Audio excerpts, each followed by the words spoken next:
সুপ্রিয় দর্শক শ্রোতা, আসসালামু আলাইকুম। আইএফআইসি নিবেদিত এই সময় অনুষ্ঠানে আমি জাহেদ চৌধুরী আপনাদের সবাইকে স্বাগত জানাচ্ছি। আমাদের এনটিভির নিয়মিত আয়োজন এই সময়ে আমরা সমসাময়িক বিভিন্ন গুরুত্বপূর্ণ বিষয় নিয়ে আলোচনা করে থাকি। আজকে সরকারের 180 দিন পার হয়েছে। এই 180 দিনে সরকারের কর্মকাণ্ডের মূল্যায়ন করব।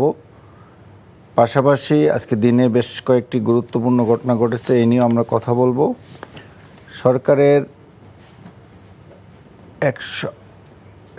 180 দিনে 17 বছরের জঞ্জাল পাড়ি দিতে হিমশিম বিএনপি সরকার, এই একটা সরকারের অবস্থান। এবং ফ্যামিলি কার্ড 71,000 ফ্যামিলি কার্ড ইতিমধ্যে বিতরণ করা হয়েছে। কৃষক কার্ড 20,000 কৃষককে কৃষক কার্ড দেওয়া হয়েছে সরকারের তরফ থেকে। তবে আইনশৃঙ্খলা পরিস্থিতি চ্যালেঞ্জের মুখে পড়েছে। উৎকণ্ঠা কাটলেও ফেরেনি স্বস্তি। জনগণ প্রত্যাশায় পেশাদার প্রশাসন বহুদূরে জনপ্রত্যাশার। বিনিয়োগে খরা, মূল্যস্ফীতির চাপ, তেল গ্যাস বিদ্যুতে তিক্ততা, আর 11 দলের মূল্যায়ন হচ্ছে 6 মাসের কার্যক্রমে জনগণ হতাশ। অন্যদিকে আজকে দিনের কয়েকটা ইভেন্ট আছে, এই নিয়েও আমরা একটা কথা বলার চেষ্টা করব। যে র্যাপিড অ্যাকশন ব্যাটালিয়ন র্যাবের নাম পরিবর্তন করে স্পেশাল রেসপন্স ব্যাটালিয়ন বা এসআরবি হতে যাচ্ছে। আর অর্থ বছরের শুরু 1 এপ্রিল এবং শেষ 31 মার্চ 2028 থেকে এটা কার্যকর হবে। আমরা দীর্ঘদিন পর দেখতে পাচ্ছি যে দুদক রিফর্ম করে, দুদকের নতুন প্রধান এবং 2জন কমিশনার নিয়োগ করা হয়েছে। দুদক চেয়ারম্যান এবং 2জন কমিশনার, ডক্টর এ কে মাসাদুজ্জামান, বিচারপতি এ কে মাসাদুজ্জামানকে দুদকের প্রদান করা হয়েছে। আর জাহাঙ্গীর আলম খান আর সাজ্জাদ হোসেন ভুঁইয়া, এই 2জনকে কমিশনার করা হয়েছে। এরকম অনেকগুলো বিষয় আছে। তো শুরুতেই আজকের অনুষ্ঠানে আমাদের সাথে 2জন অতিথি উপস্থিত রয়েছেন। আমার ঠিক বাঁ পাশে আছেন ডক্টর সাখাওয়াত হোসেন সায়ন্ত, আর রয়েছেন ডক্টর আতিক মুজাহিদ। 2জনকে এনটিভির অনুষ্ঠানে আমি স্বাগত জানাচ্ছি। 180 দিন পর কোথায় দাঁড়িয়ে সরকার, এই প্রশ্নটা ডক্টর সাখাওয়াত হোসেন সায়ন্ত আপনার কাছ থেকে শুরুতে শুনতে চাই। যে আপনাকে ধন্যবাদ জানাচ্ছি, আর সঙ্গে আতিক মুজাহিদ আলোচনা আছেন এবং যারা শুনছেন সবার জন্য শুভেচ্ছা রইল। 180 দিনের মাথায় সরকার 80 দিন পেরিয়ে 181তম দিনে দাঁড়িয়ে। জি, এখন 180 দিনে তারা কি করলো বা আরো কি করতে পারতো, কি করতে পারেনি, সেটাই বিবেচনার বিষয়। তো একটা সরকার শুরু করেছে একটা ভঙ্গুর অর্থনীতি নিয়ে। 23 লক্ষ কোটি টাকার বেশি ঋণের বোঝা নিয়ে শুরু করেছে। 16.5 বছর ফ্যাসিবাদের আমলে এই দেশটাকে ধ্বংস করা হয়েছে, প্রতিষ্ঠানগুলো ধ্বংস হয়েছে, রাজনীতি ধ্বংস হয়েছে, গণতন্ত্র ধ্বংস হয়েছে, মানবাধিকার ধ্বংস হয়েছে, সংবাদ মাধ্যমের স্বাধীনতা এবং প্রতিষ্ঠান সেগুলো ধ্বংস হয়েছে।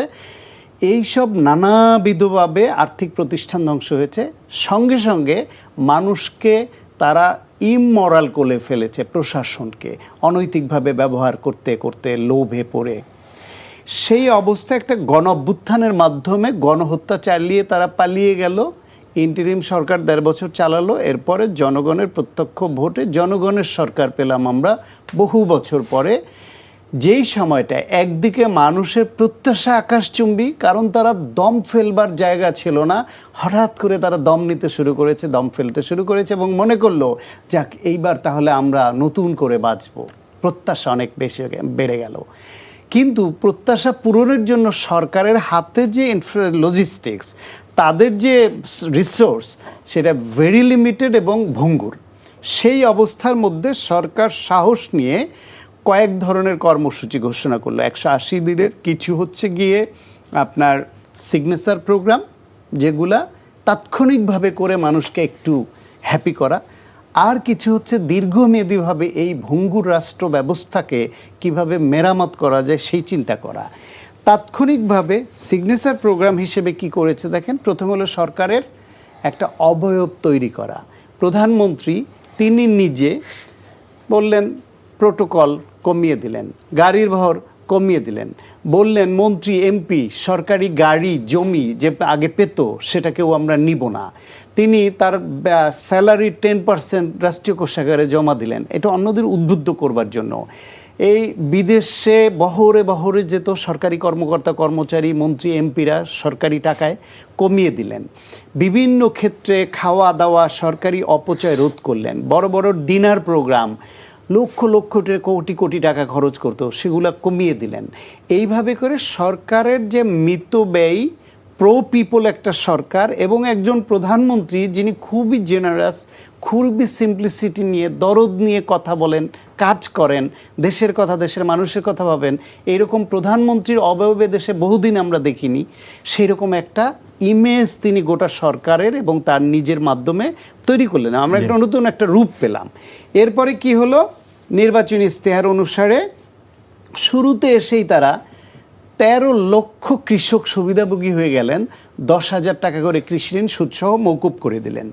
ফ্যামিলি কার্ড আপনি শুরুতেই বলেছেন ইতিমধ্যে 71,000-এর মধ্যে বিতরণ করা হয়েছে। কৃষক কার্ড, ই হেলথ কার্ড চালু হলো, খাল খনন কর্মসূচি চালু হলো, 25 কোটি বৃক্ষরোপণ করলো, 1,50,00,000 চারা উৎপাদন করলো, স্বাস্থ্য খাতে বাজেট দ্বিগুণ করে ফেললো 1.01% জিডিপির, যেটা 5-এ উন্নীত করবে 5 বছরের মধ্যে বলেছে। 51 শয্যা বিশিষ্ট সকল হাসপাতালকে 101 শয্যা বিশিষ্ট করার ঘোষণা দিয়ে কার্যক্রম শুরু হয়ে গেছে। স্কুলে মিড ডে মিল চালুর সিদ্ধান্ত হলো, 2 লাখ শিশুকে বিনামূল্যে স্কুল ড্রেস দিল। ক্রীড়াকে পেশা হিসেবে যাতে ভবিষ্যতে নেওয়া যায়, ফুটবলকে স্কুলের বাচ্চাদেরকে 22 লক্ষ শিশুকে ফুটবল খেলার প্রতিযোগিতার মধ্যে নিয়ে আসলো, নতুন করে শুরু হয়ে গেল। এগুলো ধর্মীয় সামাজিক সম্প্রীতি এবং সম্মানী বাড়ানোর জন্য দায়িত্ব নেবার পরপরই রোজা সেখানে ইমাম মুয়াজ্জিনদেরকে সম্মানী দেওয়া শুরু করলো।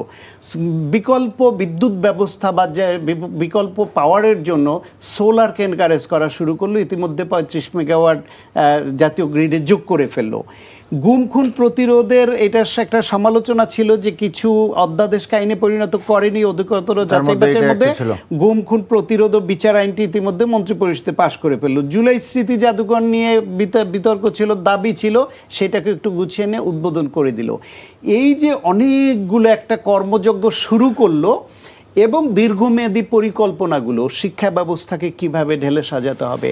আরেকটা হলো গিয়া একটু শেষ করে দেই, বাংলাদেশ একটা স্বাধীন সার্বভৌমত্ব দেশ, তার যে একটা আত্মমর্যাদা থাকবার কথা ছিল সেটা আমরা ভুলে গিয়েছিলাম, যে একটা স্বাধীন সার্বভৌম দেশ হিসেবে আমাদের আত্মমর্যাদা নিয়ে চলবার অধিকার আছে।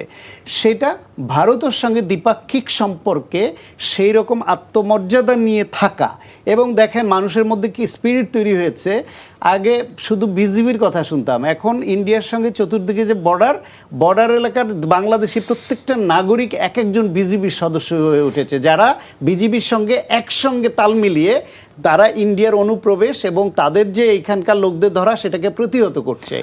ইন্ডিয়াকে বিবৃতি যে আসছে, এমনকি ধরেন মালয়েশিয়া এবং চায়না সফরের মাধ্যমে প্রধানমন্ত্রী যে আন্তর্জাতিকভাবে যে মেসেজটা দিয়েছেন, ফলে তাৎক্ষণিকভাবে এই কাজগুলো সরকার করেছে। দীর্ঘমেয়াদী কি করেছে নিশ্চয়ই পরে সময় দিলে আরো কিছু প্রশ্ন আছে, প্রশ্নগুলো আমি আপনাকে ফিরে এসে করব। ডক্টর আতিক মুজাহিদ, আমরা ডক্টর সাখাওয়াত হোসেন সায়ন্তর ওপেনিং স্টেটমেন্ট যেটাকে বলে যে আমরা শুনলাম, শুধু এর বিপরীতে শুধু হেডলাইন মার্ভেলাস, অসাধারণ, মাত্র 1779টা খুন হয়েছে, নিজ দলের 135 থেকে 150টা খুন হয়েছে। খুবই চমৎকার একটা, আমরা 180 দিনের মধ্যে আমরা চমৎকার কিছু কাজ, মব যেটা একেবারে আমাদের সব সময় বলতো ইন্ট্রিমের মব, এখন 133টা রেকর্ডেড হয়েছে শুধুমাত্র বললাম। এরা আরও তো আছেই। এটা জাস্ট আইন শৃঙ্খলার অবস্থাতে ভয়াবহ খারাপ অবস্থা। কারণ হচ্ছে কি, বাংলাদেশে আপনি আমি একসাথেই ছিলাম যে 2010 সালে ছিল 0.53 মিলিয়ন সিজ করেছিল ইয়াবা, সেখানে গত কয়েক বছর শুধু 33 মিলিয়ন ইয়াবাকে ধরেছে। আর যেগুলো 90% ধরতে পারে না সেগুলো খারাপ অবস্থা। এবং বাংলাদেশের ঘরে ঘরে ইয়াবাদি 6 লাখ হয়ে যাচ্ছে আর কি, সেখানে আমরা খুবই আইন শৃঙ্খলা দেখতে পাচ্ছি। এখন আসি জ্বালানি, যেটা মানুষের নিত্য প্রয়োজনীয় জিনিস, ভাত খাইতে গেলে যেটা রান্না করতে লাগে। আচ্ছা, বিদ্যুতের দাম মাত্র 16.5% বাড়াইছেন, বেশি বাড়ান নাই। এত বেশি বাড়ালে কি আপনার উন্নতি হবে? তো ওটা অবশ্যই তো প্রোগ্রেস। 180 দিনে আপনি 16% বাড়িয়ে ফেলেছেন। ইভেন ওনারা বলছে ভঙ্গুর অর্থনীতি, ভেরি ইন্টারেস্টিং একটা শব্দ। ভঙ্গুর বললে তো 17 বছরের প্রথম ইন্ট্রিম পাওয়ার কথা, 18 মাস চালাইছে। তাদের সময়ের চেয়েও আপনি কি আর 16% বাড়াইছেন, তাহলে আপনি আবার এত ভঙ্গ ধরে বয়ান সুন্দর দিচ্ছেন। হ্যাঁ, আপনি বলে স্টেবল রাখেন, ডাউনে যান কেন? তারপর ডাউনে গেছেন, ওনারা খুব মেজর কিছু চেঞ্জ দেখাইতে পারে না। তেলের দাম লিটারে আপনার 15 থেকে 20 টাকা বাড়াইছেন। এখন বলবেন যে ভাই তেল সোর্সিং যুদ্ধ লেগে গেছে, যুদ্ধের সাথে বাংলাদেশে যে সোর্সিং করে কান্ট্রি এইগুলো আছে সিঙ্গাপুর, আপনি যদি দেখেছেন সিঙ্গাপুর, মালয়েশিয়া, ইন্দোনেশিয়া, ইউএই, এগুলো আছে আমাদের ক্রুড অয়েল, সৌদি আরবিয়া, এটার সাথে কোনো ধরনের সম্পর্ক কিছু নাই। আপনি ইরানের যুদ্ধ অনেক জায়গায়। এখন আসেন, আপনারা বলছেন যে ইন্ডিয়ার ফরেন পলিসি উই অ্যাপ্রিসিয়েট, এটা জনগণ আমাদের উদ্বুদ্ধ হয়েছে।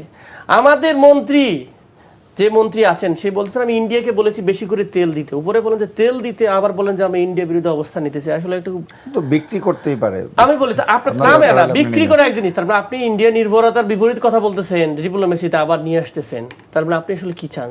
আর ওনার তো লোডশেডিং এর কথা তো বলা যাবে না, কারণ লোডশেডিং তো আপনি আমরা সবাই, এবং অনেকে মজা করে বলে এটা লোডশেডিং বিষয়ক মন্ত্রী, আরও যদি একটু বলে যে লম্বা তার বিষয়ক মন্ত্রী আর কি। একদম কমপ্লিটলি আমাদের ডিজাস্টার হয়েছে আমাদের মানে কি ক্ষেত্রে, জ্বালানির ক্ষেত্রে। শুধু জ্বালানির সাথে কতগুলো জড়িত, এখানের সাথে আমাদের ইন্ডাস্ট্রিগুলো জড়িত। 50% ইন্ডাস্ট্রি অলমোস্ট বন্ধ তাদের গ্যাসের অভাবে, উৎপাদন নাই, ফ্যাসিলিটিস নাই। এটা ইম্প্যাক্ট পড়ছে, ন্যাশনাল অর্থনীতি ইম্প্যাক্ট পড়তেছে না? তো এইরকম একটা অলমোস্ট আপনাদের জ্বালানি খাত গেল, আমি বললাম, তারপর আপনার যদি বললাম যে আমাদের আইন শৃঙ্খলা খাতের কথা বললাম, ওভারঅলি আপনি বলেছেন 1 কোটি জব তৈরি করবেন 5 বছরে, 6 মাস 180 দিন, কয় কোটি জব তৈরি করছেন? অ্যাকর্ডিং টু প্রথম আলো রিপোর্ট 25,000 জব স্টার্ট হয়েছে এই 6 মাসে, লাস্ট 6 মাসে, অন্যগুলো বাদ দিলাম। 25,000 জব কাট আপ হয়েছে আপনার। সেগুলো কোথা থেকে করলেন? আপনি কি করতেছেন? আপনি শুধু বলছেন করব, শুরু করেছি, গাছ লাগাইছি, সুন্দর ছবি তুলেছি। আপনি দিতেছেন ফ্যামিলি কার্ড, আমি একটু কাউন্ট করে দেখলাম যে আপনি 71,000 দিয়েছেন, তো 17 থেকে 20 কোটি টাকার মতো সম্ভবত, 17 থেকে 20 কোটি টাকা প্রতি মাসে বাড়াতে থাকেন। কত হবে? 20 কোটি টাকা করে দিতে থাকলেন, আলটিমেটলি কি হবে এটা দিয়া? আপনার তো আলটিমেটলি আয় নাই, আপনার প্রোডাকশন বন্ধ হয়ে গেছে। রাষ্ট্রকে ফেসিলেট করবেন যে প্রতিষ্ঠানের দিকে, যে কোন প্রতিষ্ঠানের রিফর্ম হয়েছে, ওনাদের মন্ত্রীর কথাই বলি, আমাদের ইনশাল্লাহ যদি ওনারা প্রেসিডেন্ট ক্যান্ডিডেট ওনাদের, উনি বলছেন 6 মাসে জিরো চেঞ্জ, কিছুই হয় নাই। একজন সরকারি দলের সরকারি লোক, যার উনি একদম নিজের দলের বিরুদ্ধে গিয়ে বললেন যে কিছুই চেঞ্জ হয় নাই। তাহলে আপনি যেগুলো বলতেছেন করবো, এইগুলো দিয়ে আসলে আলটিমেটলি কি বুঝে দিচ্ছেন? তাহলে বাংলাদেশের সাকসেস, আরও সাকসেসের কথা বলবো এই সরকার 180 দিনের ইন্ট্রিমের সময়, ইন্ট্রিম তো ভাঙাচুরা গভর্নমেন্ট বলি, সে সময় আমাদের সামিট গ্রুপের যেটা এলএনজি টার্মিনাল 3-4 যেগুলো ওরা নিয়ন্ত্রণ করে, সেগুলোকে মামলা দিয়ে স্টে করে রাখা হয়েছে। সেই বিপিসির মামলাটাকে, আমার কাছে কাগজ আছে, সেই মামলাটাকে এই গভর্নমেন্ট এসে তুলে ফেলছে, দিয়ে ওনাকে স্পেস করে দিয়েছে সামিট গ্রুপকে। এস আলমের আমরা দেখলাম এসএস পাওয়ারকে দেয়া হয়েছে, আবার নতুন করে তাদের যে মানে বিআইটিআই নাতি সবাইকে স্পেস করে দিচ্ছেন। খুব চমৎকার তো ভাই, এস সাকসেস আর বড় সাকসেস কি? এস আলম আমাদের নতুন করে ফিরে আসছে, আমাদের সাকসেস। সামিট গ্রুপ আমাদের, আবার এলএনজি সেক্টর, আমাদের জ্বালানি সেক্টর গ্রেটেস্ট সাকসেস আমাদের, বা রাষ্ট্রের জন্য 180 দিনের ডেফিনেটলি এটা তো আরে হয়েছে। এবং ইন্টারেস্টিং আমরা দেখলাম কিছু মানে বিদ্যুতের পরিচালকও সব দোষ ইউনুসের, এই কথা বলেছে যে কেন বিদ্যুৎ 18টা কেন্দ্র, মানে 26টা কেন্দ্র বন্ধ আছে 26 দিন ধরে, বলছে এটা ইউনুসের দোষ। মানে তাহলে পলিটিক্যালি যদি আপনি মোটিভেট করেন, তাহলে আমাদের এলএনজি সেক্টর শেষ, আমাদের কি বলে প্রোডাকশন সেক্টর, জব নাই, আপনার কি দেখাচ্ছেন? তাহলে আপনি ভিজিবল কি দেখাচ্ছেন? ভিজিবল আইওয়াশ প্রোগ্রাম ছাড়া আলটিমেটলি জনগণের সাথে রিলেটেড কিছু নাই। এই জন্য একজন মজা করে বলছে যে এই সরকারের বিরুদ্ধে আমাদের নামা লাগবে না, জনগণ এদেরকে দৌড়ানি দেবে আর কি। তো কারণটা কি, যেখানে জনগণের সাথে ডিরেক্টলি রিলেটেড তো অনেক কিছু। আচ্ছা, আমি আপনার কাছে আবার আসবো ডক্টর শাহেন। তো অনেক প্রশ্ন জমে গেছে। ডক্টর আতিক মুজাহিদ বিশেষ করে জ্বালানি নিয়ে যে অভিযোগগুলো তুলেছেন, এর জবাবে আপনি কি বলবেন? প্রথমেই আমি আমার কথায় বলেছি যে একটা সরকার একটা বাজে অবস্থার মাধ্যমে দেশের দায়িত্ব নিয়েছে, তাদের এইটায় সফল হতে সময় লাগবে। এবং সরকারের জ্বালানি নিয়ে, তেলের দাম নিয়ে এক সময়, কিছু ক্ষেত্রে দ্রব্যমূল্য নিয়ে, আর আইন শৃঙ্খলা, এইরকম স্পর্শকাতর বিষয়গুলি নিয়ে সরকারকে নিয়ে সমালোচনা আছে। এবং এই সমালোচনা সরকার গ্রহণ করে এবং তারা অস্বীকার করে না, দায়িত্বশীল জায়গা থেকেও বলে এতে মানুষের কষ্ট হচ্ছে, কিন্তু এটা উত্তরণ ঘটাতে হবে। 6 মাসের মধ্যে দায়িত্ব নিয়েই একটা আপনার গ্যাস প্রয়োজন, গ্যাস নাই, বিদ্যুৎ উৎপাদন কোত্থেকে হবে? বিদেশি আমদানি নির্ভর নীতির উপর চলেছে এত বছর, কুইক রেন্টাল দিয়ে চালিয়েছে দেশ, কুইক রেন্টাল বন্ধ করে দিয়েছে, কারণ কুইক রেন্টালের নামে কুইক করাপশন হতো। ফলে আমাদের এইখানে গ্যাস অনুসন্ধান কার্যক্রম হাতে নিতে হবে। সরকার সেটা নীতিগতভাবে সিদ্ধান্ত নিয়েছে, কিন্তু সময় লাগবে। ততদিন আমদানি করে চালাতে হবে। তার মধ্যে কোনো কোনো স্টেশন পুরনো জরাজীর্ণ হয়েছে, কোথাও সেটা ভঙ্গুর অবস্থা, কোথাও আগুন লেগেছে, অ্যাক্সিডেন্ট এটা। ফলে সরকার তাৎক্ষণিকভাবে এটা ব্যবস্থা করবার মতো এরকম কোনো চেরা কারো হাতেই থাকে না। কেউই এটা এইভাবে সামাল দেওয়া কারো পক্ষে সম্ভব না। কিন্তু মানুষের ভোগান্তি হচ্ছে, কষ্ট হচ্ছে, সেই জন্য সরকার দুঃখ প্রকাশ করছে এবং কত দ্রুত থেকে উত্তরণ ঘটানো যায় এবং ভবিষ্যতে কিভাবে এরকম আর না হয় সেই পদক্ষেপ সরকারকে নিতে হবে। যদি সেটা নিতে না পারে তখন আর এই যে এখন যে ব্যাখ্যাটা দিচ্ছে এটা দেওয়ার সুযোগও থাকবে না। কিন্তু এখন এটা তো সত্য যে 6 মাসের মধ্যে এসে হঠাৎ একটা জায়গায় আগুন লাগলো, একটা জরাজীর্ণ অবস্থা, এই গ্যাসের অভাবে হচ্ছে না, কয়লার অভাবে হচ্ছে না। আদানি বাংলাদেশে বিদ্যুৎ রপ্তানি করে 1600 মেগাওয়াট দেওয়ার কথা, তারা অর্ধেক দিতে পারে। কেন দিতে পারে না? তাদের ব্যাখ্যা তাদেরও কয়লা সরবরাহ কম। এখন এই সংকটগুলো আছে, এটা অস্বীকার করবার কোনো সুযোগ নাই। আইন শৃঙ্খলা মাঝে মাঝে খুব খারাপ। এই দেশে ধরেন ধর্ষণ একটা মহামারী আকার ধারণ করেছিল। সেখানে এসে হঠাৎ করে কিন্তু ব্যাপক একটার পর একটা শিশু ধর্ষণ, লোমহর্ষক ধর্ষণ হচ্ছে। রামিসা ধর্ষণ এবং হত্যার যখন বিচারটা দ্রুততম সময়ের মধ্যে হলো, ওইটা কিন্তু একটা মেসেজ সোসাইটিতে গেছে। এখন রাজনীতিবিদরা জামায়াতের নেতাদের যে কয়টা ধর্ষণ এবং জোর করে গর্ভপাত ঘটানোর নিউজ সংবাদ মাধ্যমে আসে, আমার মনে হয় ওই পরিমাণ আর কাউকে নিয়েও আসে না। গত এক সপ্তাহ, 1 মাসের হিসাব আমি তাই দেখছি। সুতরাং এইভাবে একটা মেসেজ গেছে, সময় লাগবে। এই দ্রব্যমূল্যের বিষয়ে কিছু কিছু এরা মুদ্রাস্ফীতি রোধ করে এটা রাখার চেষ্টা করেছে। বিদেশে লোক কর্মসংস্থান, আপনার আগের কয়েকটা অনুষ্ঠানে অনেক জায়গায় আমি বলেছি যে সমাজ কল্যাণ মন্ত্রণালয়ের অধীনে অধিদপ্তরে একটা নিয়োগ হবে, 3য় শ্রেণীর কর্মচারী নিয়োগ হবে। সেইখানে মাত্র 412টা পোস্ট, আবেদন পড়েছে 12,34,409টা। তার মানে কি পরিমাণ বেকার এই দেশে! এই বেকারটা কি 6 মাসে সৃষ্টি হয়েছে? এই 16 বছর ধরে আওয়ামী লীগ শুধু তাদের অনুগত কিছু পোষ্য এবং তাদের কর্মীদের চাকরি দিয়েছে, সাধারণ দেশবাসী চাকরি পায়নি, কর্মসংস্থান হয়নি, বিনিয়োগ হয়নি। এখন এই যে প্রধানমন্ত্রী মালয়েশিয়া গেছেন, চায়না গেছেন, সব জায়গায় আহ্বান করছেন বিনিয়োগের জন্য। দেশে বিনিয়োগের পরিবেশ তৈরি করতে হবে। এই বিদ্যুৎ এবং জ্বালানির এই ঘাটতি পূরণ না করতে পারলে তো বিনিয়োগও উৎসাহিত হবে না। ফলে সেটা একটা বড় চ্যালেঞ্জ। ফলে এই যে এদের চাকরি দেওয়ার সেই উদ্যোগটা সরকারকে নিতে তো সময় দিতে হবে। 5 বছরে কত কোটি চাকরি দিবে সেটাকে যদি আপনি মাস হিসাব করে যে 5 বছরে 60 মাস, তাহলে 1 মাসে এতটা দিতে পারলো না কেন? সেই ওই সরল অঙ্ক কি এখানে চলে? তাদের ইনফ্রাস্ট্রাকচার তৈরি করা, চাকরির ক্ষেত্র তৈরি করা, বিনিয়োগ তৈরি করা, সেই সময়টা তাদের দিতে হবে না? সরকারের ব্যর্থতার জায়গা অবশ্যই আছে। কতদিন দিলে হবে? আপনাকে অন্তত 1.5-2 বছর টাইম তাদেরকে দিতে হবে এই সব বিনিয়োগ এবং কর্মক্ষেত্র তৈরি করতে। বাকি তাৎক্ষণিক যেটা, এই যে তেলের বিদ্যুতের যে সমস্যা, এইটা অন্তত 6 মাস সময় তাদের দিতে হবে। আপনি তাৎক্ষণিকভাবে বলতে পারবেন আইন শৃঙ্খলা, এইটা দ্রুত সমাধান করতে হবে। সেখানে পুলিশ বাহিনী সে আগের পুলিশই রয়ে গেছে, সেই প্রশাসন রয়ে গেছে। আপনি শুধু সরকারের উপরেই চোখ তোলেন, আপনার বিরোধী দলের নেতারা কি পরিমাণ ক্রাইমে জড়িত হচ্ছে, তারা বিরোধী দলের থেকে যে অপকর্ম করছে, তারা সরকার আসলে কি করতো সেই মেসেজ তো ক্লিয়ার হয়ে গেছে। আমার প্রশ্নটা যেটা হলো যে আইন শৃঙ্খলা, দ্রব্যমূল্য এবং জ্বালানি, এই 3টা খাত তো খুবই ভাইটাল, স্পর্শকাতর, ভাইটাল এবং মানুষের মৌলিক চাহিদার মধ্যে মানে এগুলো অন্তর্ভুক্ত। এই সমস্ত বিষয়ের জন্য এগুলো খুব গুরুত্বপূর্ণ, খুবই গুরুত্বপূর্ণ। সেই জায়গাটাতে 6 মাস আগে আজকে এসে আপনারা যে প্ল্যান করার কথা বলছে সরকার, কিংবা প্ল্যান 6 মাস আগে থেকে দৃশ্যমান না, প্ল্যান আগে থেকেই করেছে। তার জায়গাটা কোথায়? জাহিদ ভাই, আপনি দীর্ঘদিন তো খোঁজ খবর রাখেন, পর্যবেক্ষণ করেন, সাংবাদিকতা করেন। 6 মাস আগে দায়িত্ব নিয়া এই সরকার একটা কর্মযজ্ঞের মধ্যে একটা সমুদ্রে পড়ে গেছে। তারা সব দিকই ভাবছে, পরিকল্পনা নিচ্ছে, কিন্তু আপনি নিজে এটা কি বোঝা, এটা কি অবশ্যই ফোকাল পয়েন্ট আছে, অবশ্যই ফোকাল পয়েন্ট আছে। কারণ সরকার তো শেষ বিচারে গিয়ে মানুষের সমর্থন নিয়েই রাষ্ট্র পরিচালনা করতে হবে এবং ভবিষ্যতে পরিচালনার দায়িত্ব পেতে হলে জনগণের রায় লাগবে। তত্ত্বাবধায়ক সরকারের অধীনে সামনে নির্বাচনটা হবে, সামনে স্থানীয় সরকার নির্বাচন আছে। আগের মতো ধর্মার কাঠ জোর জবরদস্তি করে নির্বাচন পার পাওয়ার পরিবেশ এদেশে নাই, হবেও না। বিএনপি করতে গেলেও ভুল করবে। সুতরাং এই চিন্তাটা তাদের মাথায় আছে। সুতরাং মানুষকে তাৎক্ষণিক স্বস্তিও দিতে হবে, দীর্ঘমেয়াদী টেকসই উন্নয়নও দিতে হবে। তো তাৎক্ষণিক স্বস্তিটা যেমন গুরুত্বপূর্ণ, পাশাপাশি এবং সেটা তাৎক্ষণিকভাবে দেওয়ার জন্য যে লজিস্টিক্স, ইনফ্রাস্ট্রাকচার অ্যান্ড রিসোর্স দরকার, সেইটা সরকারকে অর্জন করতে হলে একটা সময় লাগবে। আপনি বিদ্যুৎ তো আপনার আমার বাসায় তৈরি করে দিতে পারবে না, প্রধানমন্ত্রীর দপ্তরে তো বিদ্যুৎ তৈরি হয় না।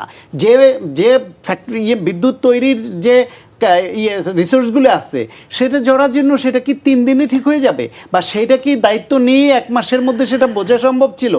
এখন তারা ধাক্কা খেয়েছে, আগুন লেগেছে, এখন তাদের টনক নড়েছে, চেষ্টা করছে। আমার ধারণা আগামী 6 মাসের মধ্যে বিদ্যুৎ এবং জ্বালানি সেক্টরে সরকার একটা স্বস্তি ফিরিয়ে দিতে পারবে। হয় এই গরমটা একটু কষ্ট করতে হবে, শীত আসবে, শীতের পরের গরমে মানুষকে যাতে আর কষ্ট করতে না হয় এবং আমাদের নিজেদেরও যেন এই ব্যাখ্যাটা আর শুনতে না হয়।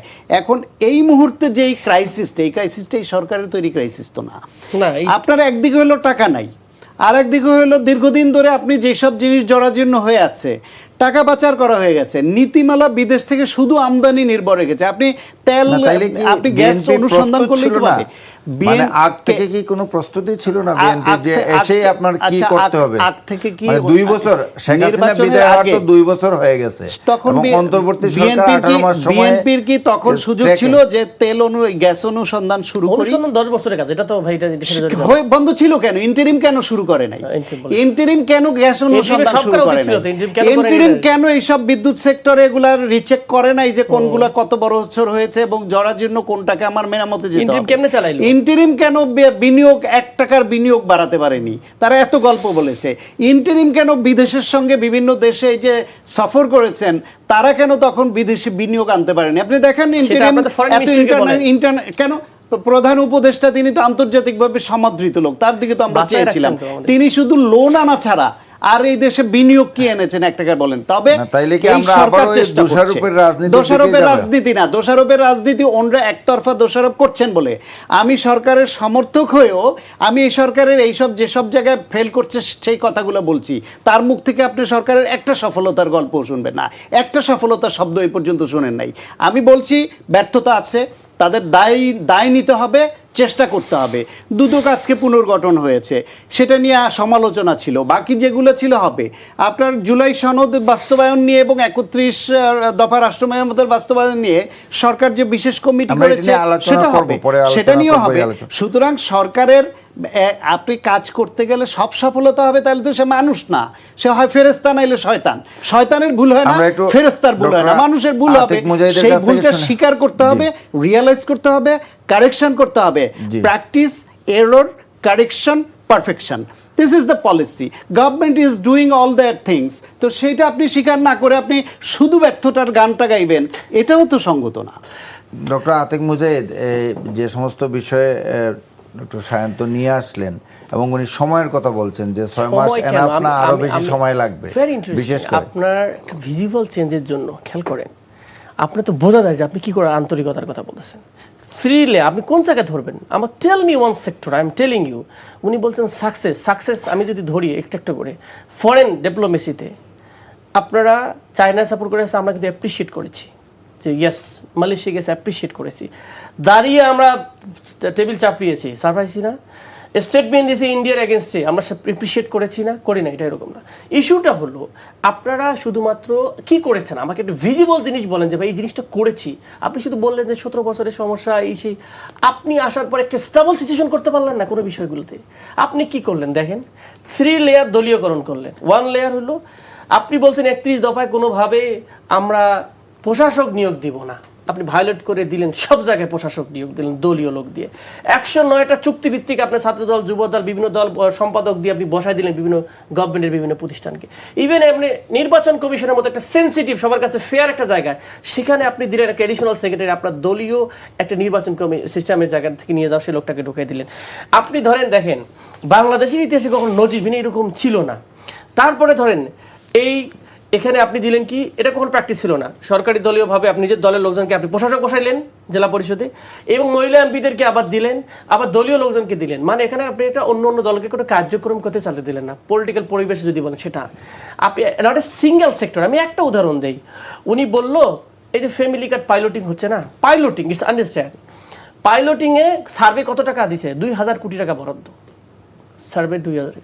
কাকে আপনি নিয়োগ দিচ্ছেন? আমি বলছি আমাদের এনসিপি আমার দরকারই নেই।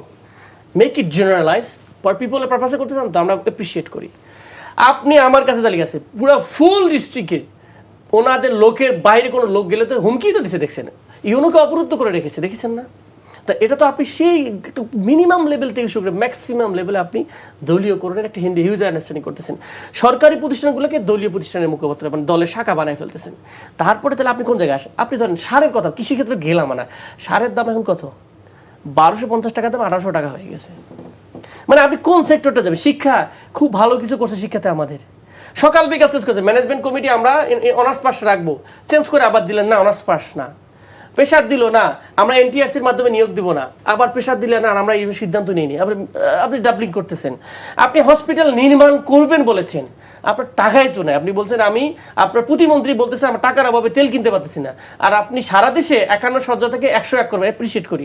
এই টাকা কই থেকে পাবেন তাহলে? আবার ইটস নট লাইক দ্যাট। আপনি করবো it's not like that. Government আসার পর করতে হবে, কারণ আপনাকে এটা আপনি প্রতিশ্রুতি দিয়েছেন যেগুলো আমি করতে চাই। তাহলে আপনি যেগুলো ছোট ছোট জিনিস সংস্কারের ব্যাপারে একটু ভিন্ন প্রসঙ্গে যেতে চাই যে রাষ্ট্র সংস্কারের কাজটুকু কতটুকু এগুলো?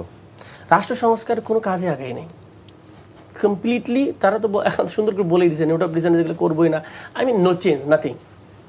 কোনো জায়গায় চেঞ্জ তো নোট অফ ডিসেন্টের নোট অফ ডিসেন্ট বাদ দিলে আসলে কিছুই থাকে না। আমাকে বলেন নোট অফ ডিসেন্ট বাদ দিয়ে কোনটা চেঞ্জ হবে রাষ্ট্রের একটা জিনিস বলেন, আমি শুনতে চাই। ভাই তো আরো বেশি 10 বছর রাষ্ট্রপতি প্রধানমন্ত্রী 10 বছর দায়িত্ব পালন করবেন, এটা একটা মেজর চেঞ্জ।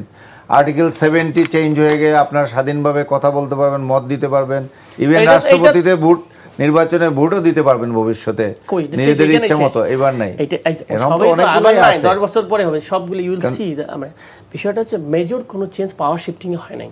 কারণটা হচ্ছে সিস্টেমে, যেটা আমি বলি সিস্টেম ডেভেলপ যেটা সেই জায়গাটাতে চেঞ্জ হয় নাই। আপনার পুলিশ চেঞ্জ হয় নাই, মানবাধিকার কি? মানবাধিকার নতুন ড্রাফট হয়েছে, কি ড্রাফট হয়েছে? পুলিশকে দিয়ে পুলিশে ইনভেস্টিগেশন করবে, ফ্যান্টাস্টিক। মানে যে যাকে আপনি মারবেন সেই আবার আসে আপনাকে কি করবে? আমরা 3 জন ইনভেস্টিগেশন করব, ঠিক আছে? সো তো আমার 3 জন হওয়ার দরকার নেই। ইস্যুটা ছিল যে ওইকে অথরিটি দেওয়া মিনিমাম, যেন ওই গুম কমিশন বা ওই কমিশন তাদের একটা মিনিমাম একটা আলাদা ইন্ডিপেন্ডেন্টলি করা, তার জন্য আমাদের একটা সুষ্ঠু তদন্ত আসে না। এখন নিজেরাই করতে হবে সবকিছু। সো আমাকে বুঝান যে এই 6 মাসে আসলে বিএনপির অ্যাচিভমেন্টে পিওরলি কোন জায়গাটাতে? স্পোর্টস করবো, এই করবো, সিকিউরিটি নিয়ে এসে ওইখানেই শেষ। আসলে কি দেশের মানুষের সাথে কানেক্টেড যেগুলা, আমাকে বলেন। আমার তেল প্রতিদিন লাগে, আমার প্রতিদিন যাতায়াতের জন্য লাগে, আমার গ্যাস লাগে, এলএনজি লাগে, বিদ্যুৎ লাগে। আপনি এখানে চলতেছেন, আপনি বললেন যে আমরা সেদিন সেন্সিটিভ একটা জায়গা, হেডকোয়ার্টারের মতো, আর্মি হেডকোয়ার্টারের মতো জায়গা, 3 বার কারেন্ট গেল আমাদের সামনে, আমরা দেখলাম। তো আপনি রাষ্ট্রের কোন জায়গায় কি আছে? আপনি বলছেন করবেন, একজন বলতেছেন 5 দিন, প্রাইম মিনিস্টার বলছে 5 দিনের মধ্যে সমাধান করবে, আমাদের মন্ত্রী একদিন পর এসে বলতেছে 6 মাস, আজকে একটুকে আমাদের অর্থমন্ত্রী বলছে 2 বছর লাগবে। কোনটা আপনাদের সঠিক কথা? আমি তো বলবো যে পুরো গভর্নমেন্টটা হজ বড়ালো। আরেকটা জিনিস আপনি দেখায় ফেইলর, এক একটা মন্ত্রণালয় 3টা করে এক্সট্রা লেয়ার, প্রতিমন্ত্রী একটা লেয়ার, মন্ত্রী একটা লেয়ার, উপদেষ্টা একটা লেয়ার। আবার নাকি অ্যাসাইন করা লোকও নাকি মন্ত্রণালয় আছে, তার কোনো মন্ত্রী হলেও নাকি সাইনিং পাওয়ার নেই। এটা আমরা আসলে লোকমুখে শুনি। তাহলে আবার অনেকে বলতেছে যে সেক্রেটারিগুলো নিয়োগ দেওয়া হচ্ছে, পলিটিক্যালি যেহেতু দেওয়া হচ্ছে, অনেকেই ইনক্যাপাবল যে আসলে কীভাবে ফাংশন করতে হয়। একটা হোলিস্টিক্যালি আমি যদি বলি, এক শব্দে বলি, একটা বড় হলো সিচুয়েশন। এই গভর্নমেন্ট যে ম্যানেজমেন্ট দেওয়ার কথা ছিল রাষ্ট্রকে, যে গুড গভর্নেন্স দেওয়ার কথা ছিল, সেটা কমপ্লিটলি মিসিং। একটা সেক্টরে আমরা ভিজিবল কিছু দেখাইতে পারি নাই। আমি এই নিয়ে আপনি কিছু বলতে চান, নতুবা ভিন্ন প্রসঙ্গে যাই। যে উনি যে অভিযোগগুলো করলেন যে সরকারের একটা হজর অবস্থা এবং আপনার দেখানোর মতো, জনগণের কাছে যাওয়ার মতো কোনো কিছুই অর্জন নেই। আচ্ছা, আমি শুরুতে আপনাকে যে হেডলাইন কয়টা দিয়েছি এর একটাও কি মিথ্যা ছিল? পরবর্তীতে সীমাবদ্ধতা এবং অর্জন প্ল্যানিং যা বলেছি মিথ্যা ছিল। এই মালয়েশিয়া সফর, চায়না সফর এবং ইন্ডিয়ার অবস্থানের বিষয়ে বাংলাদেশের অবস্থান, সেটা কি একটাও মিথ্যা হয়েছে? সবই আছে। এখন বিরোধী দলীয় এমপি হিসেবে তার তো এর থেকে ভিন্ন কথা কি আশা করেছিলেন আপনি বা আমিও আশা করেছিলাম? আপনিও বলেননি, উনিও বলেননি। ট্রেডিশনাল যে না, মিথ্যার কথা বলি নাই, সে যে মতামত দিয়েছে ওইটাই থাকবে। আপনি দেখেন, বাংলাদেশ বিরোধী দল কি সরকারের অংশ না? সেটা তো বিরোধী দল দেশের জনগণের জন্য কি দায়িত্বটা পালন করেছে এই 6 মাসে? তাদের অ্যানালাইসিসটা করেন। আমি শেষ করি। বিরোধী দল তারা পার্লামেন্টে শোনেন, আপনাদের সহযোগিতা আমি করেছে, বলি সরকারি সহযোগিতা দলকে। করেছে। বিরোধী দল তো একটা শ্যাডো গভর্নমেন্ট, তারা সরকারে আসলে কি করত সেই চরিত্রটা বিরোধী দলের এই সীমিত সামর্থ্যের মধ্যে কি করছে এটা দ্বারা বোঝা যায়। বিরোধী দলের এমপি নিজের মেয়ের নাম 2 বার লিখে 20,000 টাকা নেওয়ার লোভ সামলাতে পারে না, নিয়ে কোথায় নেয়। যাচ্ছেন ভাই? বিরোধী দলের নেতারা তারা দুস্থ মাদ্রাসা শিক্ষার্থীর জন্য সাইকেল দেয়, নিজের নাতির নামে নিয়ে যায়। চিটাগাঙে জামাতের এগুলো নেতা তো বিচ্ছিন্ন তার ঘটনা। এইগুলা ও, ভাই, বিরোধী এটা- দলে যা হবে সব বিচ্ছিন্ন, আর সবগুলো যোগ করে সরকার কোটি যা টাকা করবে হবে না সব ভাই। বিচ্ছিন্ন না। নাকি? তারপর হলো গিয়ে দায়িত্ব আপনার নিছেন। চিটাগাঙে জামাতের নেতা তার গুদাম থেকে 13 বস্তা কৃষকের বীজ উদ্ধার হয়। তাইলে এরা এই সীমিত সামর্থ্যের মধ্যে বিরোধী দলে থেকে যদি এই আকাম কুকাম করতে পারে, কতগুলা ধর্ষণ নারী নির্যাতনের ঘটনায় তাদের নাম জড়িত হয়ে পড়েছে দেখেন আপনি, যারা ধর্মের নামে রাজনীতি করে, যারা আল্লাহর আইন চায়, যারা নিজেরা নারীকে পর্দা করতে বলে পর্দার ওই পারে রেখে কথা বলাইতে চায়, নাইলে জেলে ঢুকানোর হুমকি দেয়, সেই দলের এমপি একটা নাবালিকা মেয়ের সঙ্গে কি কাজটা করলো তাকে চাকরির প্রলোভ সেগুলা দেখে। sideline এ কিংবা বিচ্ছিন্ন না না কেন ঘটনা, সেটা সাইডে রাখবেন কেমনে? সামগ্রিকভাবে রাষ্ট্রীয়- সামগ্রিক চরিত্র এটা। তারা রাষ্ট্রের- ক্ষমতায় আসলে কি করবে তার একটা প্রচ্ছন্ন ইঙ্গিত এইটা, যে জনগণ যে তাদের বেহেস্তের টিকেটে ভোলে নাই সেটা জনগণ যে সঠিক সিদ্ধান্ত নিয়েছে বোঝা যায়। আমরা- জনগণের জন্য কি করেছে তারা, তারা এইটার ওইটা সমালোচনা করে, নিজেরা জনগণের জন্য দাঁড়িয়ে জনগণের অধিকারের পক্ষে কি করেছে, নিজেরা হইলো ওয়াশিং মেশিন চায়, নিজেরা হইলো কি তারা যাই হোক, মাইক্রোওভেন চায়, মানে নিজেরা একদম হলো গাড়ি sideline-এর চায়, ঘটনা। নিজেরা গাড়ি চায়। আপনি বলেন সরকারি দলের এমপিরা এইসব সুবিধা যেখানে নানাবার ঘোষণা দেয় প্রধানমন্ত্রী এবং সবাই, আর বিরোধী দলের এমপিরা দাবি করে আমার এইটা দিতে হবে, গাড়ি দিতে হবে, মাইক্রো ওভেন দিতে হবে, ওয়াশিং মেশিন দিতে হবে এবং ফিল্ডে কাজ করে। আপনাকে ভিন্ন সুতরাং একটা প্রসঙ্গে একটু দায়িত্বটা যেতে কি চাই। পালন করলো জি, সেটা বুঝান জি, আমাকে। আমি ভিন্ন একটা প্রসঙ্গে যেতে চাই, বাট এটা সরকারের কর্মকাণ্ডের সাথে সম্পৃক্ত। যেটা আজকে মাহাদি আমিন যে প্রেস ব্রিফিংটা করেছেন সেখানে উনি বলছেন 6 মাসের নতজানু পররাষ্ট্রনীতির অবসান হয়েছে। ডক্টর মাহাদি আমিন যে সরকারি অফিসিয়াল যে ব্রিফিং যেটা হয়েছে প্রেস উইংয়ের তরফ থেকে, এবং আমরা যেটা একটুখানি আলোচনায় আসছিল কিন্তু কিছুক্ষণ আগে, যে আমরা আমাদের প্রধানমন্ত্রীকে দেখলাম যে ভারত সফরের ব্যাপারে সরকার এটা নীতি মানে নেগেটিভ অবস্থান নিয়েছে সর্বশেষ। আপাতত তারা নেগেটিভ সফরে অবস্থান যাচ্ছে না, নাই, পজিটিভ অবস্থান বলবো আমি মানে এটাকে। দেশের পক্ষে বাংলাদেশ ফার্স্ট প্রশ্নে পজিটিভ অবস্থান, সেটাই, আমি নেগেটিভ সেটাই। শব্দটাই বলতে রাজি সেটাই, না। এবং এটা কিছু গ্রাউন্ড রিজনেবল কিছু গ্রাউন্ড গভর্নমেন্ট বলেছে যে আমরা ভারত সফরে যাওয়ার আগে এই সমস্ত জিনিস মিট আপ করা দরকার, কয়েকটা কন্ডিশন বলে দিয়েছে, এবং এটা দেশের মানুষ কিন্তু এটাকে অ্যাপ্রিসিয়েট করেছে যে আসলে বাংলাদেশকে সমমর্যাদার ভিত্তিতে ভারতের সাথে সম্পর্কের প্রতিষ্ঠা করা সম্ভব। আবার পাশাপাশি আজকে আরেকটা খবর আসছে যে সৌদি আরবের পক্ষ থেকে আনুষ্ঠানিকভাবে প্রধানমন্ত্রীকে সৌদি সফরে আমন্ত্রণ জানানো হয়েছে, এবং ইন্টারনাল খবর হলো মিড অক্টোবরের দিকে উনি সৌদি আরব যেতে পারেন। তার আগে তো আমেরিকা সফর আছে 20 সেপ্টেম্বর। তো সামগ্রিক প্রেক্ষাপটে এই পররাষ্ট্রনীতির বিষয়গুলোকে আপনি কিভাবে কথা হলো দেখছেন? জেদ ভাই শোনেন, জিয়াউর রহমানের পররাষ্ট্রনীতিটা আপনার পুরোপুরি জানা আছে, ম্যাডাম খালেদা জিয়ার পররাষ্ট্রনীতিও আপনার জানা আছে। আপনি দেখবেন যে মুসলিম বিশ্বের সঙ্গে এই 2 রাষ্ট্রনায়কই তারা নিবিড় সম্পর্ক বজায় রাখতেন, পাশাপাশি প্রতিবেশীদের সঙ্গেও সম্পর্ক বজায় রাখতেন আত্মমর্যাদার ভিত্তিতে। বিএনপি সরকার কেন, বাংলাদেশের কোনো সরকারেরই চাওয়া উচিত না প্রতিবেশীদের সঙ্গে ফ্যাসাদ লেগে থাকুক, সেটা বিএনপি সরকারও চায় না, আমাদের কারো চাওয়া না। আমরা শুধু চাই তোমাদের ইন্টারনাল ব্যাপারে আমরা মাথা ঘামাবো না, আমার ইন্টারনাল ব্যাপারে তোমরা মাথা ঘামাবো না। তোমার আমার সম্পর্ক হবে ন্যায্যতা, আত্মমর্যাদা ও সমতার ভিত্তিতে, দুজনের প্রতি মিউচুয়াল রেসপেক্ট রেখে, ওটুকুই তো চাওয়া। এই ন্যায্য চাওয়াটুকুতে যদি ইন্ডিয়া সাড়া না দেয়, তারা যদি আমাকে শোষণ করে, তারা শুধু আমাকে দিয়ে ব্যবসা করবে, আবার উল্টা আমাকেই চোখ রাঙাবে, আমার দেশের খুনিকে তার দেশের জায়গা দিবে এবং তাকে দিয়ে আবার উল্টাপাল্টা কথা বলার স্কোপ করে দিবে, সেইটাই দেশের মানুষ মানবে না। যেহেতু এই সরকার জনগণের নির্বাচিত সরকার এবং তারা বলেছে বাংলাদেশ ফার্স্ট, তাদের বিবেচনায় বাংলাদেশ ফার্স্ট থাকতে হলে এর অন্যথা করার সুযোগ নাই। যেটা করেছে দেশের মানুষ গ্রহণ করেছে, সরকার এই পজিশনেই যেন থাকে। তবে এইটাকে কেন্দ্র করে কেউ আবার যদি পানি ঘোলা করতে চায় অথবা জিএম কাদেরের মতো গোলামি করে কেউ বলে যে ইন্ডিয়ার সফরকেও এইভাবে গ্রহণ না করে ভালোভাবে নেয় না। আপনার মনে আছে ম্যাডাম খালেদা জিয়া প্রণব মুখার্জি রাষ্ট্রপতি থাকা অবস্থায় বাংলাদেশে আসছিল, এই ইন্টারকন্টিনেন্টাল হোটেলে ছিল। ম্যাডাম খালেদা জিয়া সেই দিন তার সঙ্গে দেখা করেন নাই। ওই গার্ডস ম্যাডাম খালেদা জিয়া দেখাতে পারেন, ওই গার্ডস জিয়াউর রহমান দেখাতে পারেন, ওই গার্ডস তাদের পুত্র বর্তমান প্রধানমন্ত্রী তারেক রহমান দেখাতে পারেন। এর বাইরে, এই তিনজনের বাইরে বাংলাদেশের সরকারি দল আর বিরোধী দল বলতে নাই কারো এরকম মানে আত্মমর্যাদা নিয়ে স্ট্যান্ড নেওয়ার আপনি নজিরে দেশে পাবেন না। সুতরাং বিএনপি, প্রেসিডেন্ট জিয়াউর রহমান, ম্যাডাম খালেদা জিয়া, তারেক রহমান, এরা বাংলাদেশ প্রশ্নে কনসিকুয়েন্সেস কি হতে পারে। অনেকেই মনে করে ইন্ডিয়ার সঙ্গে এই বৈরিতায় যাওয়া ঠিক হলো কিনা, তাদের খেপিয়ে তো পারা যাবে কিনা, এইসব নানান প্রশ্ন অনেকে তুলে তো ইনিয়ে বিনিয়ে। দেখেন, এই সাউথ ইস্ট এশিয়ার রিজিয়নে, এই সাবকন্টিনেন্টের আশেপাশে ইন্ডিয়ার সঙ্গে চিরবৈরিতা হলো পাকিস্তানের। শ্রীলঙ্কা ইন্ডিয়ার হাতছাড়া হয়ে গেছে, তারা শ্রীলঙ্কা ইন্ডিয়ারে পাত্তা দেয় না। নেপাল তাদের অনুগত দেশ ছিল, সেই নেপালের বাচ্চা বাচ্চা ছেলে মেয়েরা তারা রাষ্ট্র চালাচ্ছে, তারা ওদের পাত্তা দিচ্ছে না। মালদ্বীপ তাদের হাতছাড়া হয়ে গেছে, চায়না ব্লক এখন। যেই ভুটানের বাজেট করে দেওয়া থেকে শুরু করে তাদের পেট্রোলিয়াম, জ্বালানি টালানি সব ইন্ডিয়ার নিয়ন্ত্রণে চলতো। ভুটানও এখন আগের মতো ইন্ডিয়াকে অত পোষে না। বাংলাদেশ শুধু একটা সরকারকে বিনা ভোটে ভৃত্য বানিয়ে, হাসিনাকে ভৃত্য বানিয়ে রাখার কারণে ইন্ডিয়া সব এনজয় করতো, এবং তার আগেও আমাদের দালাল গোষ্ঠীরা ইন্ডিয়ার লেনদুবদর্জি হওয়ার জন্য উঠে পড়ে লেগে যায়, সেই জন্য পেরেছিল। কিন্তু এখন যেই বাস্তবতা, ইন্ডিয়া বাংলাদেশও কোনোভাবেই মাথা নুইয়ে ইন্ডিয়ার সঙ্গে সম্পর্ক আর করবে না। সেই ক্ষেত্রে ইন্ডিয়ার ব্যবসা বাণিজ্য, তাদের সিকিউরিটি, সমস্ত কিছুর জন্য বাংলাদেশের স্টেবিলিটি দরকার, বাংলাদেশের স্বার্থ ইন্ডিয়ার স্টেবিলিটি দরকার।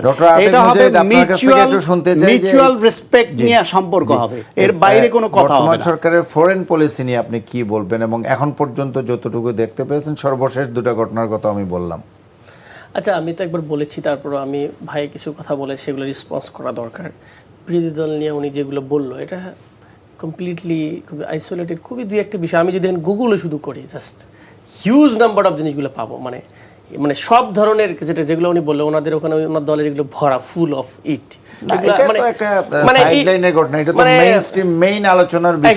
এখন আসেন, ওনারা ওনাদের সরকারের অনেক সাকসেসের মধ্যে একটা অনেক প্রতিশ্রুতি পালন করছে, বলছে জাতীয় সরকার করবে, সেটার আর কোনো আওয়াজ কিন্তু এখন আর বলে না। করেছেন তো যারা যাদের নিয়ে আন্দোলন সংগ্রাম করেছেন, তাদের অনেক, ওনাদের দলের মধ্যে অনেকে যারা ফ্র্যাকশনে, অনেকে আন্দোলন, তারাও তো নাই, শুধু যারা ক্ষমতা আসছে তাদের মধ্যে এটা জাস্ট নেভিগেশন করা আর কি, তাও ওদেরকে সাইনিং পাওয়ার ছাড়া কিছু নাই।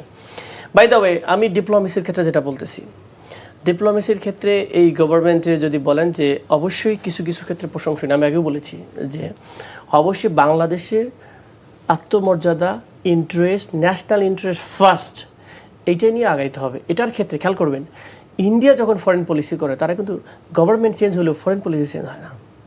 That should be interest. তো আমি এখানে ফর দ্য সেক অফ, আমি বিরোধী দল মানে ন্যাশনাল ইন্টারেস্টে বিএনপি বলছে তাই আমি করবো না, নট লাইক দ্যাট। এই জায়গাটাতে বাংলাদেশের রাজনীতির একটা চেঞ্জ আসতে বলতে হবে যে আমরা ন্যাশনাল ইন্টারেস্টের ক্ষেত্রে will not C the which party it is, we are the people of Bangladesh, we want বাংলাদেশকে আপার হেড, একটা মাথা উঁচু করে দাঁড়ানো জাতি। আমাদের স্বার্থকে বিকিয়ে দিয়ে নয়, আমাদের মাছ দিয়ে ট্রানজিট দিয়ে নয়, আমাদের পোর্ট বন্দর ভাড়া দিয়ে নয়, আমাদের সিকিউরিটি নষ্ট করে নয়, আমাদের জেনারেলদেরকে ওনাদের তাবেদার করে নয়, প্রতিটা নাগরিক, এবং আমরা একটা বর্ডার কিলিংও দেখতে চাই না। প্রতিটা নাগরিক দ্য ডিজার্ভ রেসপেক্ট, এই বাংলাদেশের নাগরিক তার সম্মান, মর্যাদা এবং স্বার্থ রক্ষা করে, দেশের স্বার্থ রক্ষা করে, এই ক্ষেত্রে কোনো দ্বিমত নাই। যে সরকারে করবে উইল সাপোর্ট, এই ক্ষেত্রে আমরা একমত। আমরা আগে বলেছি যে এটাকে অবশ্যই পজিটিভলি দেখা উচিত, এগুলা করার ক্ষেত্রে। কনসিকুয়েন্সেস নিয়ে যদি আপনি কিছু বলতেন। I do not think consequence বলতে কি, আপনি দেখেছেন ইন্টারিমের সময় আমরা দেখেছি না, আমাদের বলছে যে পেঁয়াজ দিবে না, আলু দিবে না, তেল দিবে না, অমুক দিবে না, কিছু হয়েছে? এটা আমাদের একটা জুজুর ভয়, ওনাদের কিছু গোলাম আছে এখানে, এদেরকে ওই যে পদ্মভূষণ দেয় নাকি পদ্মশ্রী দেয়, এদেরকে ইন্ডিয়ান গোলামি শ্রী দেওয়া উচিত, একটা পদক দেওয়া উচিত। এই যে কোন কাদের, তাদের গোলাম কাদের, গোলাম ইন্ডিয়া এরা, এইরকম অসংখ্য লোক আছে যারা বাংলাদেশকে নিজেরাই গিয়ে পকেটে দিয়ে আসতে চায়। আমরা শুনেছি যে ওনাদের এমবাসি নাকি খুব লাভজনক, বাংলাদেশে টাকা দিয়ে আসে আমাদের লোকজন গিয়ে, মানে এই একমাত্র এমবাসিতে সবাই তো খরচ করে, আমরা শুনেছি এরকম যখন নাকি লাভজনক হয়। মানে এটা ভেরি মাচ মানে আনফর্চুনেট, একটা রাষ্ট্র নিজেদের লোক আরেক দেশের জন্য এজেন্ট হওয়ার জন্য মুভ করে বেড়ায়। আমরা একবারে শেষ পর্যায়ে 1 মিনিট সময় আছে, 30 সেকেন্ড দুইজনের কাছ থেকে শুনবো যে দুদক দীর্ঘদিন পর দুদক নতুন করে, ডক্টর আতিক মুজাহিদ আপনি এটা দিয়ে বলেন এবং আমরা ডক্টর সায়ন্তর কাছ থেকে শেষ এটার। আমি আজকে দেখেছি বিচারপতি আসাদুজ্জামান সাহেবের নাম দেখেছি, আমি স্টাডি করার সুযোগ পাইনি। হু ইজ দিস গাই, আর কিভাবে সিলেকশন হলো। ডক্টর জাহাঙ্গীর আলম খান আর ডক্টর সাজ্জাদ হোসেন ভুইয়া দুইজন কমিশনার হয়েছেন আর চেয়ারম্যান হয়েছেন বিচারপতি একেএম আসাদুজ্জামান। নরমালি যেটা হয় যে প্রসেসে হওয়ার কথা ছিল জুলাই সনদ অনুযায়ী আমাদের ইন্ডিপেন্ডেন্টলি, সেটা অনুযায়ী হয়নি। বাট এখন যে অ্যাপয়েন্টমেন্ট সে ব্যাপারে আমার আসলে কোনো জ্ঞান নাই, এই বিষয়ে আমি কমেন্ট করতে চাচ্ছি না। একজন বিচারপতিকে হেড করেছে, আমারও ওনার ব্যক্তিগত এবং আগের কার্যক্রম সম্পর্কে ধারণা নাই, কিন্তু যেহেতু একজন বিচারপতিকে করেছে, 2 জন সদস্য করেছে, আমরা এদের অবজার্ভ করব। অতীতের মতো শুধু বিরোধী দলের দুর্নীতি হলে খুঁজতে হবে এবং দুর্নীতি না করলেও তাদের নামে অপবাদ দিতে হবে, আর সরকারি দলের হলে সেটাকে ক্লিন সার্টিফিকেট দিতে হবে, সেই দুদক আমরা কেউই চাই না। সেই ক্ষেত্রে নতুন যারা দায়িত্ব নিয়েছেন তাদের অভিনন্দন, শুভেচ্ছা থাকলো, কিন্তু আমাদের এই চাওয়াটা তারা পূর্ণ করবেন। যদি সেটা না পারেন, সরকার যদি তাদের বাধ্য করে, তাহলে আত্মমর্যাদা নিয়ে তারা যেন পদত্যাগ করে চলে যান। তবু যেন অতীতের মতো সেই একই ঘটনার পুনরাবৃত্তি, যে দুদক মানে সরকারি দলকে ক্লিন সার্টিফিকেট আর বিরোধী দলকে দুর্নীতিবাজ বানানো, সেই অবস্থা যেন না হয়। ডক্টর শাকাওয়াত হোসেন সায়ন্ত, ডক্টর আতিক মুজাহিদ, আপনাকে দুইজনকে অসংখ্য ধন্যবাদ আমাদের এই অনুষ্ঠানে যোগ দেওয়ার জন্য। সুপ্রিয় দর্শক শ্রোতা, এতক্ষণ যারা আমাদের সাথে থেকে অনুষ্ঠানটি দেখলেন তাদের সবাইকে আন্তরিক ধন্যবাদ জানাচ্ছি। শুভরাত্রি, আল্লাহ হাফেজ।